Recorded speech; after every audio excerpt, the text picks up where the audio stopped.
ప్రభునందు ప్రియమైన దేవుని బిడ్డలారా, అపోస్తలుడైన పేతురు వ్రాసినటువంటి మొదటి పత్రికలో విశేషాలు ఎంతో అద్భుతంగా ఉన్నాయి. రెండవ వచన ప్రకారంగా మనము ధ్యానం చేసుకున్నాం. తండ్రి, కుమారుడైన యేసుక్రీస్తు, పరిశుద్ధాత్మ మనలను ఏర్పాటు చేసుకున్నారని పేతురు తెలియచేశాడు.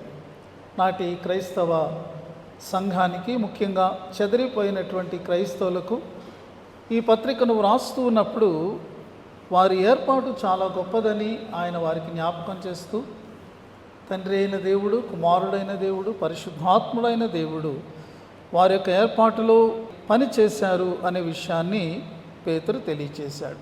తరువాత రెండవది ఆయన తెలియచేసింది ఏంటంటే, దేవుడు తన విశేషమైన కనికరము చొప్పున మనకు నూతన జీవాన్ని ఇచ్చాడు, మనలను మరలా జన్మింపచేశాడు. అలాగ మనలను జన్మింపచేసి శ్రేష్టమైన స్వాస్థ్యాన్ని తనను నమ్మినటువంటి వారి కొరకు, తన ద్వారా నూతన జీవాన్ని పొందినటువంటి వారి కొరకు ఆయన సిద్ధపరిచారు అని కూడా 4వ వచనంలో తెలియచేశారు. ఇక 8వ వచనంకి వచ్చేటప్పటికి ఒక ప్రశంస మనకు కనబడుతుంది. అదేంటంటే, మీరు కన్నులారా ఆయనను చూడలేదు, కానీ మీరు ఆయనను ప్రేమిస్తున్నారు. ఆయన యందు విశ్వాసం ఉంచి ఆయనను ప్రేమించే స్థాయికి మీరు ఎదిగారు, కాబట్టి మీరు ఆనందిస్తున్నారు అని కూడా ప్రశంసించాడు. అయితే దానికి ముందు 7వ వచనంలోనే ఒక విషయాన్ని ఆయన తెలియచేశాడు.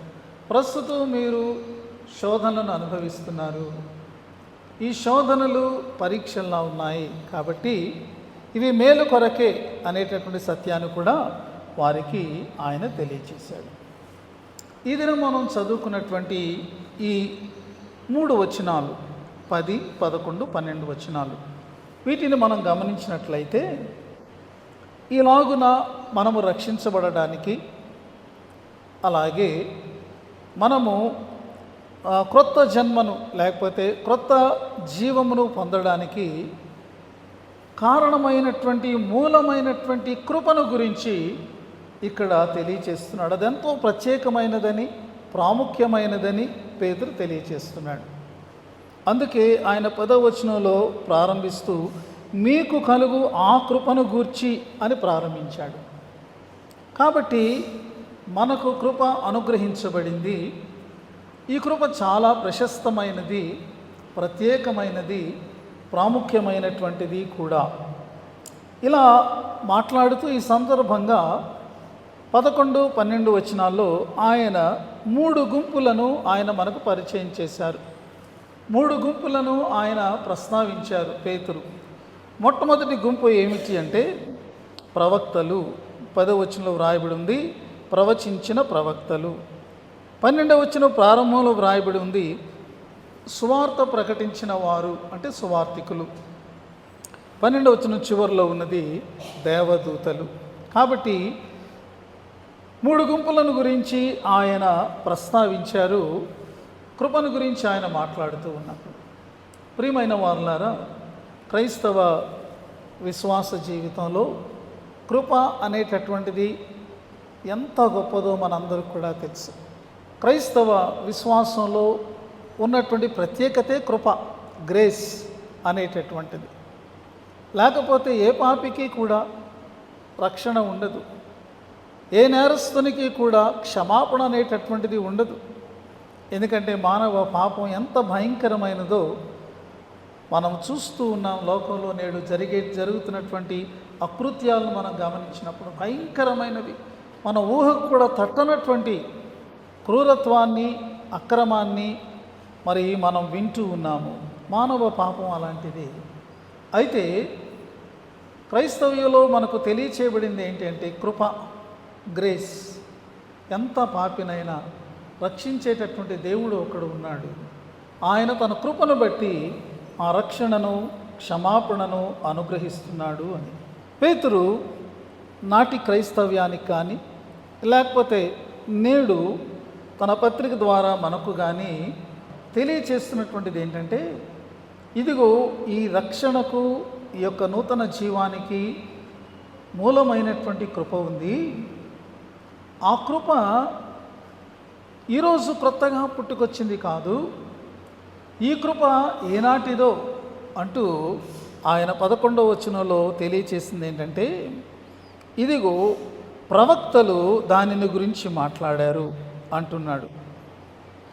మనం 10, 11 చదువుకుంటే, మీకు కలుగు ఆ కృపను గూర్చి ప్రవచించిన ప్రవక్తలు ఈ రక్షణను గూర్చి పరిశీలించుచు తమయందున్న క్రీస్తు ఆత్మ, క్రీస్తు విషయమైన శ్రమలను గూర్చి, వాటి తరువాత కలుగుబో మహిమలను గూర్చి ముందుగా సాక్ష్యమిచ్చునప్పుడు ఆ ఆత్మ ఏ కాలమును ఎట్టి కాలమును సూచించుచూ వచ్చెనో దానిని విచారించి పరిశోధించిరి అని వ్రాయబడి ఉంది.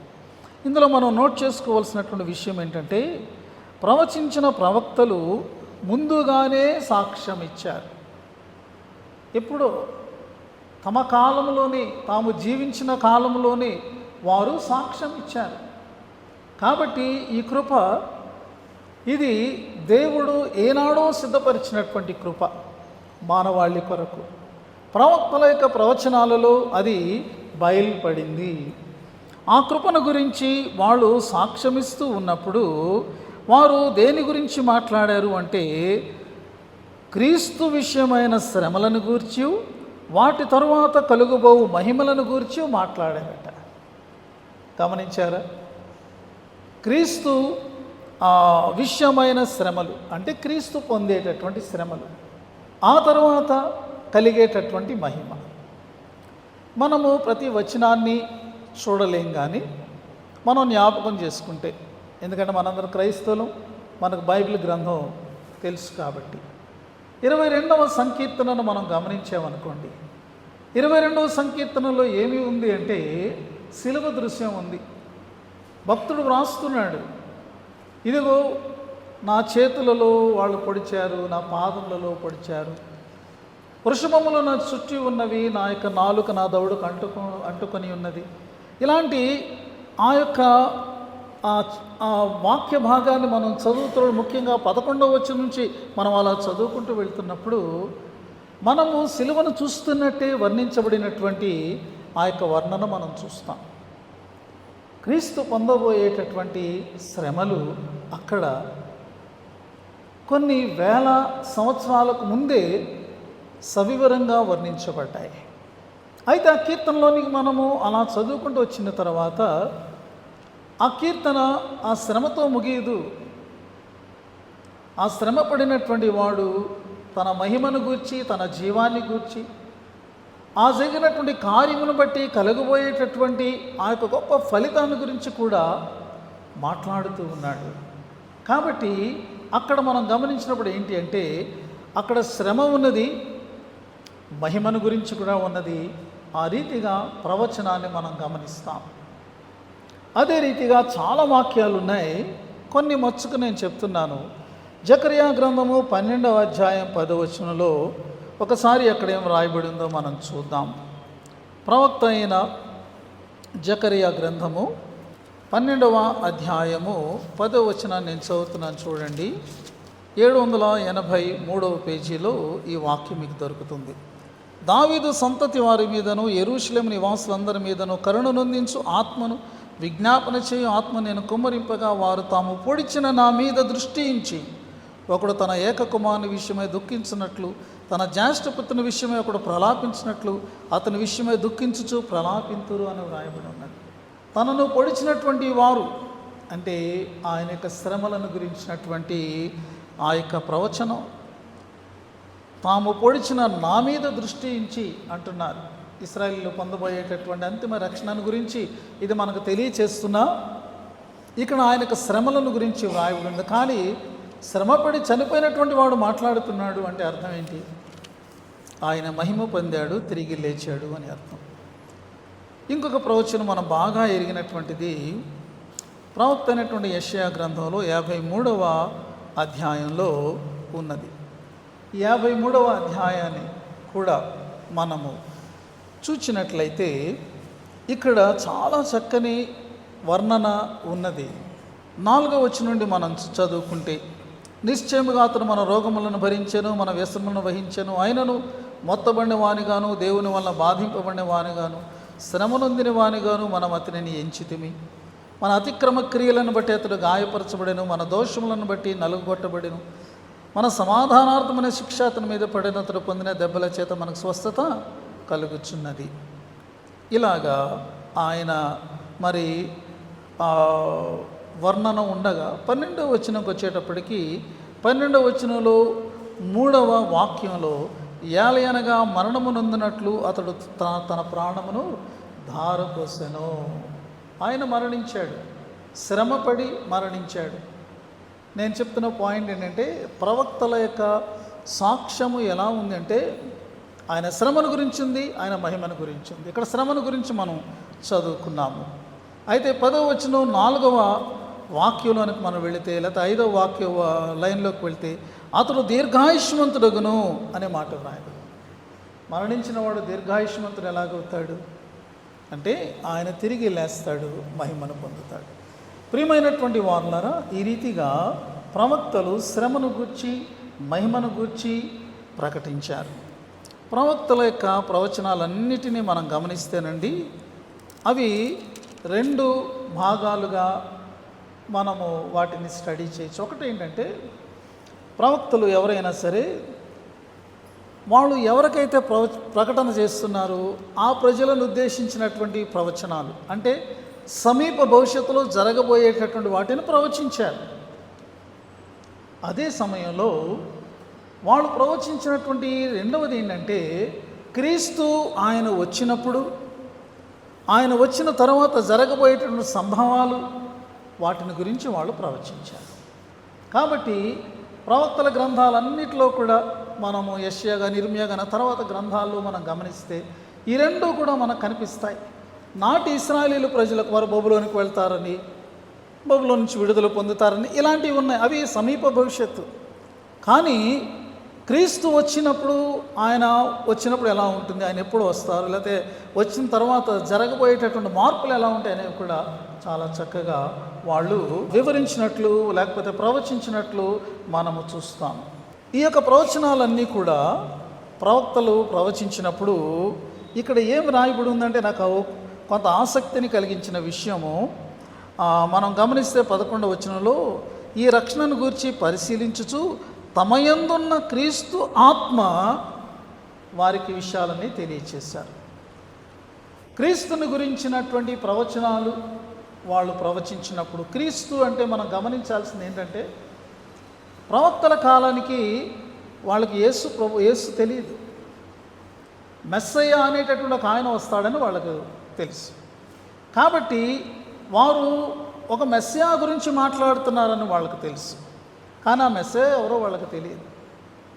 అందుచేత ఇక్కడ మనం గమనిస్తున్నప్పుడు క్రీస్తు ఆత్మ క్రీస్తు శ్రమలను గూర్చి మహిమలను గూర్చి సాక్ష్యం ఇచ్చినట్లు, అంటే వారికి తెలియజేసినప్పుడు వారు దాన్ని ప్రకటించారు. నాకు ఆసక్తి కలిగించినటువంటి విషయం ఏంటంటే ఇక్కడ పేతురు పరిశుద్ధాత్మ అని అనలేదు, లేకపోతే వట్టి ఆత్మ అని అనలేదు, క్రీస్తు ఆత్మ అని అన్నారు. క్రీస్తు అంటే అభిషక్తుడు అని అర్థం. ప్రవక్తల కాలానికి భూమి మీదకి ఆయన రాలేదు కదా, కానీ ఆయన నాడే ప్రవక్తలకు ఆయన బయలుపరిచింది, లేకపోతే ఆయన వారికి తెలియజేసింది, వారికి ప్రేరణనిచ్చింది శ్రమలను గురించి, ఆ శ్రమల తర్వాత పొందబోయే మహిమను గురించి. దీన్ని బట్టి మనకు అర్థమవుతుంది ఏంటి, కుమారుడైనటువంటి దేవుడు ఆయన భూమి మీదకి రాకమునిపే ఆయన తన్ను తాను రక్షణ నిమిత్తమైనటువంటి ఒక రక్షకునిగా ఆయన తన్ను తాను నియమించుకున్నారు, తన్ను తాను వేరుపరుచుకున్నారు, తన్ను తాను ప్రత్యేకపరుచుకున్నారు. కాబట్టి తాను భూమి మీదకి వెళ్ళినప్పుడు పొందబోయేటటువంటి శ్రమలను గురించి తానే ప్రవక్తలకు ఆయన ఆనాడు ఒక ప్రేరణనిచ్చి దానిని తెలియచేశారు. అంటే యేసుప్రభువు వారు ఈ లోకంలోకి వచ్చిన తర్వాత పడినటువంటి శ్రమను గురించి మనము చాలా ఎక్కువగా మనం దానిని ధ్యానిస్తాం, కానీ ఆయన దాని కొరకు నిత్యత్వంలోనే చాలా ముందుగానే ఆయన సిద్ధపడి ఉన్నారు. ప్రియమైనటువంటి వారులారా, అది క్రీస్తు యొక్క ప్రేమ. అది క్రీస్తు ప్రభుని యొక్క సిద్ధపాటు అని మనం తెలుసుకోవాలి. కాబట్టి ఆయన ఆత్మగా వారిలో ఉండి ఈ సత్యాలను గురించి, తాను ఈ భూమి మీదకు వచ్చినప్పుడు చేయబోయేటటువంటి యొక్క గొప్ప కార్యములను గురించి ఆయన వారి ద్వారా పలికించారు అని మనము గ్రహించగలము. దాన్ని బట్టి మనము ఆయనకు స్తుతులు చెల్లించగలం. అయితే ఈ ప్రవక్తలు వారు ప్రవచిస్తూ ఉన్నప్పుడంట 3 మాటలు వ్రాయబడ్డాయి, 3 పదాలు వ్రాయబడ్డాయి. ఆ పదాలు దేన్ని సూచిస్తున్నాయంటే, వాళ్ళు ఆత్మ ప్రేరేపణలో మాట్లాడుతున్నారు, ప్రకటిస్తున్నారు, ప్రవచిస్తున్నారు, అది పలుకుతున్నారు. కానీ తాము పలుకుతున్న దాని గురించి పూర్తిగా వారికి క్లియర్ అండర్స్టాండింగ్ వాళ్ళకి లేదు. వాళ్ళు ఎలా ఉన్నారంటే, సపోజ్ ఒక ఉత్తరం ఎవరైనా ఇస్తే ఆ ఉత్తరాన్ని వాళ్ళు చదివిన సబ్జెక్ట్ వాళ్ళకి పూర్తిగా అర్థం కావట్లేదు, లేకపోతే ఆ లాంగ్వేజ్ వాళ్ళకి పూర్తిగా అర్థం కావట్లేదు, తను తీసుకెళ్ళి అవతలకి ఇచ్చారు అంతే. అలాగనమాట. అంచేత 3 మాటలు ఏంటి అంటే, ఇక్కడ మనం గమనిస్తే చూడండి, వ్రాయబడి ఉంది. మొట్టమొదటిది పరిశీలించుచు అనే ఒక మాట వాడబడింది. అది మొదట్లోనే వాడబడింది. రక్షణను గురించి పరిశీలించుచు. 11వ వచనం చివరిలో ఏం వ్రాయబడి ఉంది? విచారించుచు, పరిశోధించుచు. 3వ మాట చూసారా? అంటే నాడు వారు పలికినటువంటిది వారికి పూర్తిగా వారికి తెలియకున్నను కూడా వారు ప్రకటించారు. ఇది చాలా మర్మముగా ఉండిపోయినట్లు మనము గమనిస్తూ ఉన్నాం. ప్రియమైనటువంటి వార్లరా, ప్రవక్తలు నాటి ప్రజలకు వారు పరిచర్య చేశారు. ప్రవచనాలు చెప్పటం ద్వారా, క్రీస్తుని గురించినటువంటి ప్రవచనాలు చెప్పటం ద్వారా వారు తర్వాత తరములన్నిటికీ కూడా వారు పరిచర్య చేశారు. అందుకొరకే 12వ వచనంలో 2వ భాగంలో ఏమని వ్రాయబడి ఉందంటే, ఈ సంగతుల విషయమై తమ కొరకు కాదు కానీ మీ కొరకే తాము పరిచర్య చేసిరనే సంగతి వారికి బయలుపరచబడను. ప్రవక్తలకి మరి తెలియచేయబడింది ఏంటంటే, ఇది మా కొరకు కాదు, మా సమయంలో కాదు, ఇది మరి ఆ తర్వాత వారికి బయలుపరచబడింది అట. అలాగే 11వ వచనంలో ఏమంటాడంటే, ఇక్కడ ఏ కాలమును బట్టి ఏ కాలమును ఎట్టి కాలమును సూచించుచూ వచ్చాను అంటే వారికి అర్థం కాలేదు, ఇది ఏ కాలంలో జరగబోతుంది, ఆ కాలం ఎట్టి కాలంగా ఉండబోతుంది, ఈ క్రీస్తు ఎవరై ఉండబోతున్నారు. ప్రవక్తలకు నాడవి తెలియలేదండి. యేసు క్రీస్తు అని వాళ్ళకు ముందు తెలియలేదు. ఆయన జన్మించిన తర్వాత ఆ తర్వాత ఈ యేసే క్రీస్తు అని అప్పటి క్రీస్తు తర్వాత ప్రజలు దానిని గ్రహించగలిగారు. మరి ఆయన వచ్చినప్పుడు ఎలాంటి పరిస్థితులు మార్పులు చెందుతాయో, ఎలా ఉంటుందో అనేటటువంటి నాటి ప్రవక్తలకు తెలియదు. కానీ ఆయన వచ్చినప్పుడు జరిగినటువంటిది ఏంటంటే, ఒక గొప్ప విప్లవం లాంటిది, ఒక గొప్ప మార్పు, సమూలమైనటువంటి మార్పు అనేది మానవ హృదయంలోను, సమాజంలోను, లోకంలోనూ సంభవించడం అనేటటువంటిది ఆరంభమైంది. ప్రవక్తలు ఎంత గొప్ప పరిచర్య చేశారో మనం గుర్తు చేసుకోవాలి. ప్రవక్తలందరిని బట్టి మనం దేవునికి వందనాలు చెల్లించాలి. ఎందుకంటే దేవుడు మన కాలంలో వాళ్ళని పంపించకపోయినా, వారిని ఆయన ఆనాడే పంపించిన వారు ప్రకటించినటువంటి ప్రవచనము అది మనకు కూడా కనెక్ట్ అవుతూ ఉంది, మన జీవితాల్లో కూడా అది ఎఫెక్ట్ అవుతూ ఉన్నది. కాబట్టి ప్రవక్తలను బట్టి దేవునికి వందనాలు. 2వ గుంపును మనము మరి అసలు పేతురు ఈ విషయాన్ని ఎందుకని జ్ఞాపకం చేశాడు? పేతురు దీనిని ఒక థియరీగా కానీ థియలాజికల్గా కానీ ఆయన చెప్పట్లేదు. ఆయన చెప్తున్నటువంటిది ఏంటంటే, మనం ఎలాగైతే దేవుని వాక్యాన్ని వింటున్నామో, నాడు పేతురు ఎవరికైతే పత్రిక రాస్తున్నాడో ఆ పత్రికను చదువుగా వింటున్నటువంటి వాళ్ళు అక్కడ ఉన్నటువంటి క్రైస్తవులు ఉన్నారు.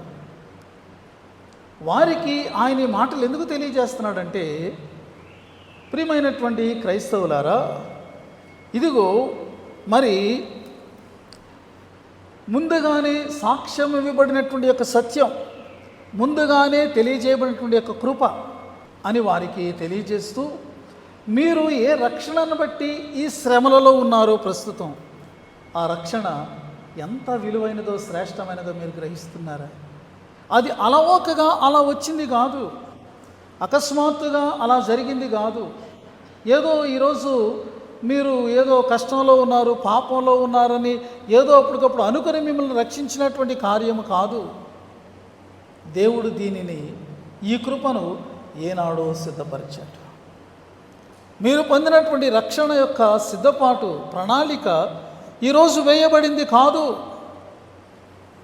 ఇలాంటి రక్షణ కొరకు మీరు నిలబడడం, ఈ రక్షణలో నిలబడటం, ఈ రక్షణ వ్యతిరేకంగా మీకు శోధనలు కలుగుతున్నప్పుడు వాటిని తట్టుకొని మీరు నిలబడడం అనేటటువంటిది సబబే, అవసరమే అని వారిని ప్రోత్సహిస్తూ, ఆ రక్షణ యొక్క విలువను తెలియజేస్తూ పేతురు ఈ మాటలు వ్రాస్తున్నాడని మనకు తెలియచేయబడుతూ ఉన్నది.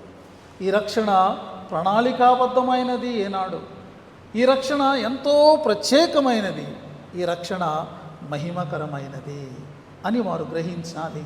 నేడు మనము కూడా గ్రహించాలి. రెండవ గుంపును మనం చూసినప్పుడు వీరు సువార్త ప్రకటించిన వారు.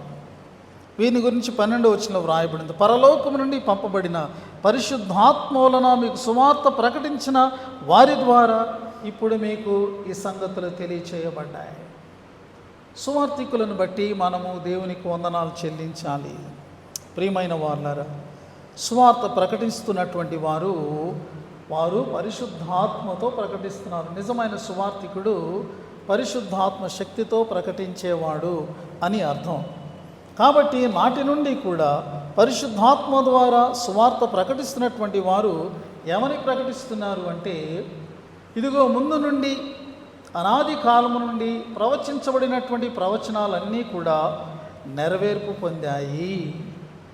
ప్రవచనాల్లాగా మిగిలిపోలేదు అవి. They are no more prophecies, now they are fulfilled. అవి చక్కగా నెరవేర్పు పొందాయి. ఎవరిలో నెరవేర్పు పొందాయి? ఆనాడు ప్రవక్తలకు ఎవరు అనేటటువంటి తెలియదు. మెస్సయ్య అనేటువంటి ఒక భావం ఉంది, కానీ ఆ మెస్సయ్య ఎవరు? కానీ ఇప్పుడు ఆ ఎవరు అనేటటువంటిది తెలియచేయబడింది. ఆయన యేసు క్రీస్తులో ఈ ప్రవచనాలన్నీ కూడా నెరవేర్పు పొందాయి. ఎలా పొందాయి? ఆయన యొక్క శ్రమలను గురించి వ్రాయబడి ఉన్నది. ఇదిగో ఆయన ఇక్కడ శ్రమలను ఆయన పొందారు. సిలువలో శ్రమలను ఆయన అనుభవించారు. సిలువలో ఆయన మరణాన్ని పొందారు. ఆయన తన ప్రాణాన్ని ధారపోశాడు. చూసారా? కాబట్టి ఇదిగో ఆ శ్రమలను గురించిన ప్రవచనాలు నెరవేర్పు పొందాయి. అంత మాత్రమేనా, ఆయన తిరిగి 3వ దినాన లేచి ఉన్నాడు. It's a glorious event in the human history. మానవ చరిత్రలో ఒక మహిమాన్వితమైనటువంటి ఘట్టం ఏదైనా ఉంది అంటే అది యేసుక్రీస్తు మరణాన్ని జయించి తిరిగి లేవడం కదా. ఆయన పునరుత్థానుడయ్యాడు, ఆరోహణమయ్యాడు, తండ్రి కుడిపార్శ్వమున నేడు ఆసీనుడై ఉన్నాడు. చూసారా? ఆయన శ్రమలను గురించినటువంటి విషయాలు, ఆయన మహిమను గురించినటువంటి విషయాలు ఇంకా ఈ రీతిగా తెలియచేస్తున్నాడు పేతురు.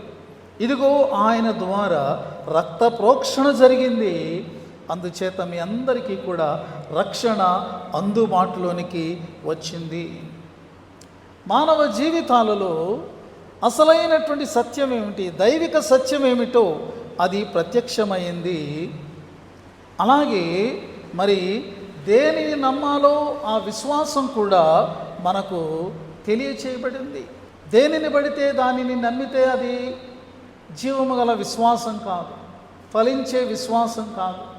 అందుచేత యేసుక్రీస్తు రాక ద్వారా దేనిని నమ్మితే అది ఫలభరితమైన విశ్వాసం మనకు తెలియచేయబడి ఉంది.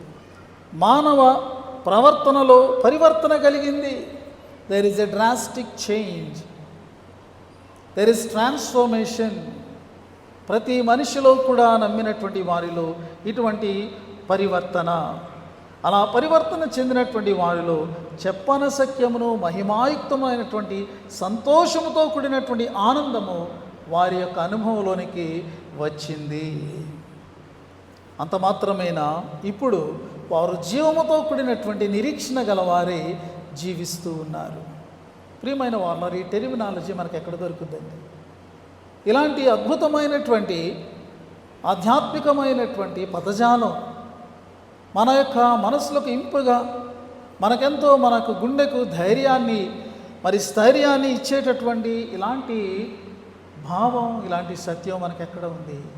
యేసుక్రీస్తు రాక వల్ల ఇది మనకు కలిగింది. కాబట్టి మనం దేవునికి వందనాలు చెల్లించాలి. విశ్వాసుల సమూహమైనటువంటి సంఘం లోకంలో అది యాక్టివేట్ అయ్యింది. అది చైతన్యవంతమై, అది ఏర్పడి చైతన్యవంతమై లోకంలో సంఘం పనిచేస్తూ ఉంది. ప్రియమైనటువంటి వారులారా, సంఘం లోకంలో పనిచేస్తుంది. ఆ పనిచేసే సంఘంలో నేను ఉన్నామో లేదో తర్వాత విషయం. But church is working, it is active. అందుచేతనే రోజు కొత్త సాక్ష్యాలు మనం వింటున్నాం. అందుచేతనే రోజు అద్భుతమైనటువంటి దేవుని కార్యాల గురించినటువంటి విషయాలు మనం వింటున్నాం. అందుచేతనే అనేక మంది జీవితాలలో నిరీక్షణ కలిగినటువంటి ఆ యొక్క సంగతులను గురించి మనం వింటూ ఉన్నాం. దేవుని నీతి విస్తరిస్తూ ఉంది. దేవుని యొక్క రాజ్యము ఈ లోకంలో ఇదిగో అది వ్యాపిస్తూ ఉన్నది. Church is at work. కాబట్టి మనము దేవునికి వందనాలు చెల్లించాలి. ఇది సువార్త ప్రకటించినటువంటి వారి వలన లోకంలో జరిగినటువంటి ఆ యొక్క గొప్ప కార్యము అని మనం తెలుసుకోవాలి. ఈరోజు మనం ప్రేరేపించబడుతున్నాము.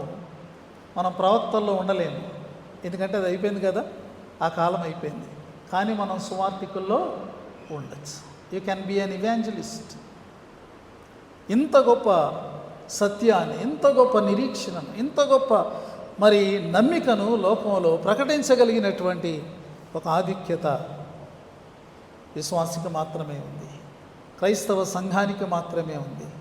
మనము ఈ గుంపులో ఉండవలసినటువంటి వారంగా ఈరోజు మనం ప్రేరేపించబడుతున్నాం. ఇక మూడవ గుంపును మనం చూచినప్పుడు ఇక్కడ వ్రాయబడింది ఏంటి అంటే, 12వ వచనం చివరిలో, దేవదూతలు ఈ కార్యములను తొంగి చూడగోరుచున్నారు. ఎందుకంటే ఇది వారికి ఒక మిస్టరీ, ఇది వారికి ఒక వింత, ఇది వారికి గతంలో నిత్యత్వంలో వారు ఎప్పుడు సృష్టించబడ్డారో మనకు తెలియదు.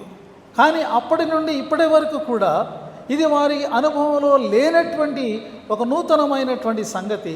అందుచేత వారు తొంగి చూడగోరుతున్నారంట. మీరు ఎప్పుడైనా తొంగి చూసారా? ఏదైనా కింద పాకుతుంది అనుకోండి, వంగి చూశారు ఇలా తొంగి చూశారంటే అర్థం ఏంటి? ఇంగ్లీష్లో బెండ్ అని రాయబడింది. అదేంటో తెలుసుకోవాలండి, బాగా క్లియర్గా మనకు తెలియాలి. కాబట్టి మొత్తం చుట్టూ పరిసరాలన్నింటి మనం మర్చిపోయి దాని మీద మన కాన్సన్ట్రేషన్ వెళ్ళిపోతుంది. దేవదూతలు సంఘం వైపు, విశ్వాసి వైపు, లోకం వైపు వాళ్ళు తొంగి చూస్తున్నారంట, వంగి చూస్తున్నారట. ఎంత ఆసక్తిగా చూస్తున్నారు! వారు మనల్ని చూస్తున్నాడు, మనం ఏం చేస్తున్నాం? ఏమండి, ఏ పని చేస్తూ కనబడుతున్నాం వాళ్ళకి? వాళ్ళు మనల్ని చూసి అబ్బా వావ్ అని అనుకుంటున్నారా? లేకపోతే ఇదేంటిది అని వాళ్ళు అనుకుంటున్నారా? కానీ తొంగి చూస్తున్నారని పేతురు రాస్తున్నాడు. ప్రియమైనటువంటి వార్లారా, విప్పబడుతున్నటువంటి దేవుని యొక్క ప్రణాళిక వారికి ఎంతో ఆసక్తిని రేకెత్తిస్తూ ఉంది అని మనము తెలుసుకోగలం. వారి యొక్క కదలికలు మనం చూసాం దేవుని యొక్క గ్రంథంలో. ముఖ్యంగా యేసు ప్రభు వారి రాక సమయంలో వార్తాహరుల్లాగా దేవుని దూతలు పనిచేశారు, అది మనకు తెలుసు. ఆ యొక్క బెత్లెహేము ఆ పొలములలో వారు మందలను కాచుకుంటూ ఉండగా కాపరులు వారి దగ్గరికి వెళ్ళి వార్త చెప్పింది దేవుని దూతలే. యేసు ప్రభువు 40 దినాలు ఉపవాసం ఉన్న తర్వాత ఆయన దగ్గరికి వచ్చి పరిచర్య చేసినటువంటి వారు దేవదూతలే.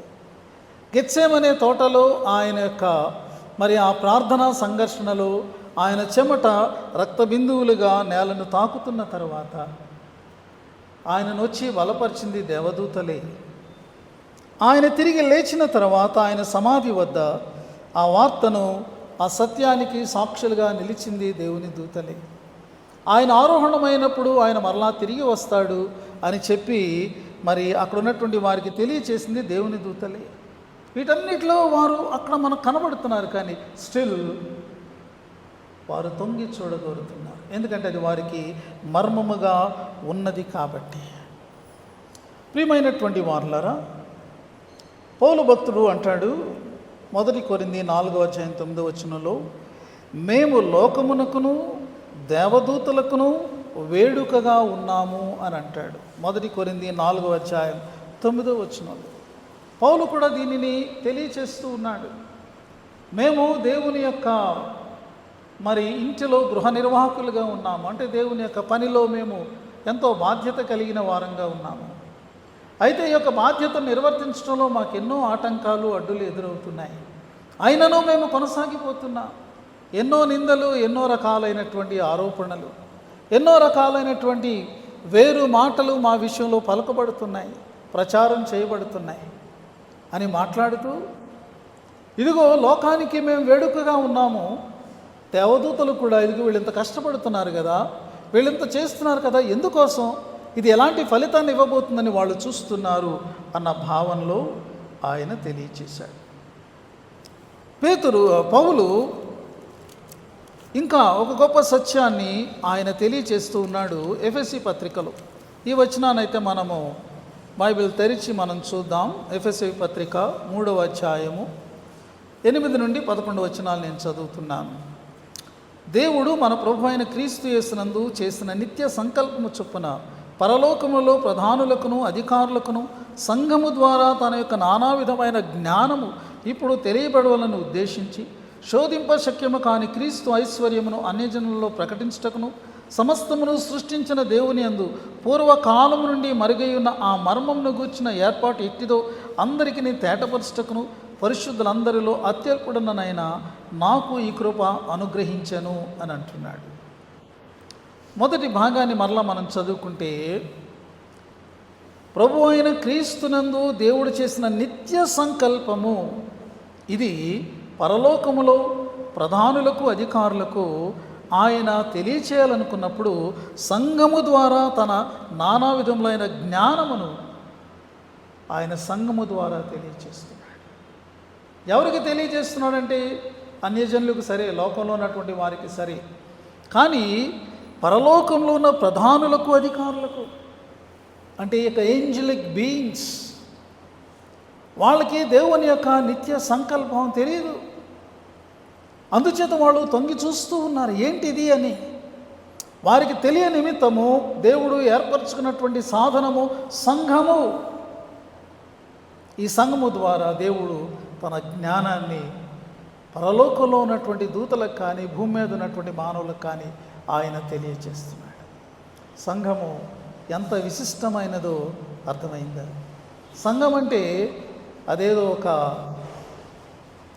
ప్రత్యేకమైనటువంటి విషయం కాదు, ఒక భవనం కాదు, విశ్వాసుల యొక్క సమూహం సంఘం. ప్రియమైనటువంటి వారులారా, మనము ఈ యొక్క సంఘాన్ని గురించి మాట్లాడుకున్నప్పుడు అది చాలా ఆశ్చర్యంగా అనిపిస్తుంది. పౌలు భక్తుడు ఎఫెసీ పత్రికలో కొన్ని పోలికలను చెప్పాడు. ఆయన ఏమన్నాడంటే, సంఘము అంటే ఒక్క పురుషుడు అని అన్నాడు. ఒక్క మనిషి ఎలాగో, ఒక్క వ్యక్తి ఎలాగో సంఘం అలా ఉందట. ఏంటి దీని మర్మం అంటే, అంతకుముందు ఏమనుకున్నారంటే యూదులు మేమే దేవునికి చెందినవారు, వాళ్ళందరూ కూడా దేవునికి వారిలో పాలిభాగం లేదు. మాకు ధర్మశాస్త్రం ఉంది, ఇదిగో యూదులు కానటువంటి వారికి ధర్మశాస్త్రం లేదు. మాకు వాగ్దానాలు ఉన్నాయి, వాళ్ళకు వాగ్దానాలు లేవు. మాకు నిబంధనలు ఉన్నాయి, వాళ్ళకి నిబంధనలు లేవు.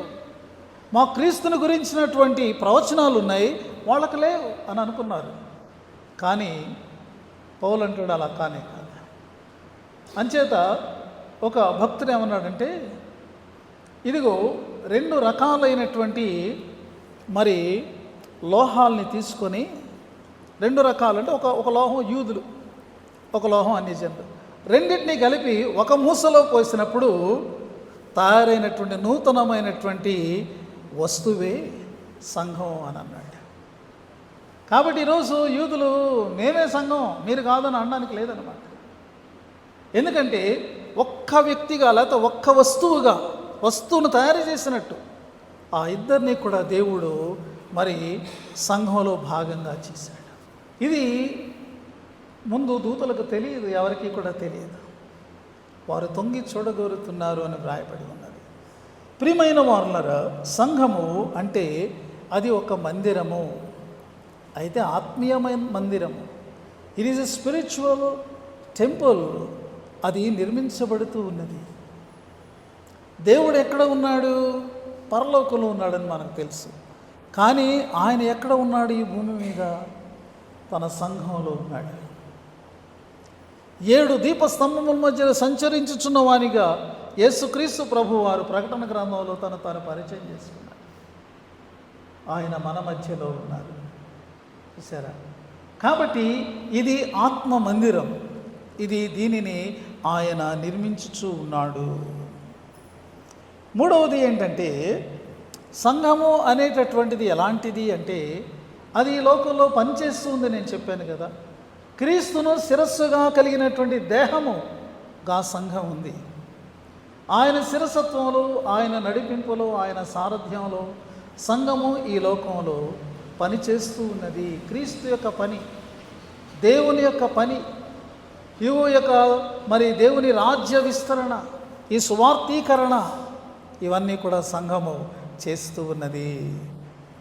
తర్వాత మనం గమనిస్తే, ఇదిగో ఈ సంఘం ఎలా ఉన్నదండి? ఇట్స్ లైక్ ఎ సోల్జర్, ఒక సైనికుని వలె ఉన్నది. సర్వాంగ కవచమును ధరించినటువంటి సైనికుని వలె కనబడనటువంటి అంధకార సంబంధమైనటువంటి శక్తులతో, ఆత్మ సంబంధమైనటువంటి మన కంటికి కనబడనటువంటి ఆ యొక్క శక్తులతో సంఘం పోరాడుతూ ఉన్నది. నువ్వు ప్రార్థించేటప్పుడు నువ్వేం చేస్తున్నావో తెలుసా? నువ్వు ఒక పోరాటంలో ఉన్నావు. సాతాను మీద పోరాటం అది. దేవా ఇదిగో వారిని రక్షించి నువ్వు ప్రార్థన చేస్తున్నావంటే అది సాతానికి ఎఫెక్ట్ అవుతుంది. నా రాజ్యం నుంచి ఒకరిని తీసుకోమని ఇదిగో ప్రార్థన చేస్తున్నాడు. నా రాజ్యంలోంచి ఒకడు దేవుడు అతన్ని తీసుకోవాలని ఇదిగో అతని కొరకు ప్రార్థన చేస్తున్నాడు. ప్రార్థన అనేటటువంటిది ఒక వెపన్. నువ్వు స్వార్థ ప్రకటిస్తున్నప్పుడు you are fighting against the devil. నీవు దేవుని యొక్క కార్యం ఏది చేస్తున్నప్పటికీ కూడా ఒక సైనికుని వలె నువ్వు అంధకార శక్తులతో, దురాత్మల సమూహంతో, ప్రధానులతో, లోకనాథులతో నీవు పోరాటం చేస్తూ ఉన్నావు. అది సంఘం పోరాడేటటువంటిది. ఈ లోకంలో ఏ వ్యవస్థ కూడా ఈ శక్తుల మీద పోరాడడానికి దానికి ఏమీ కూడా లేదు.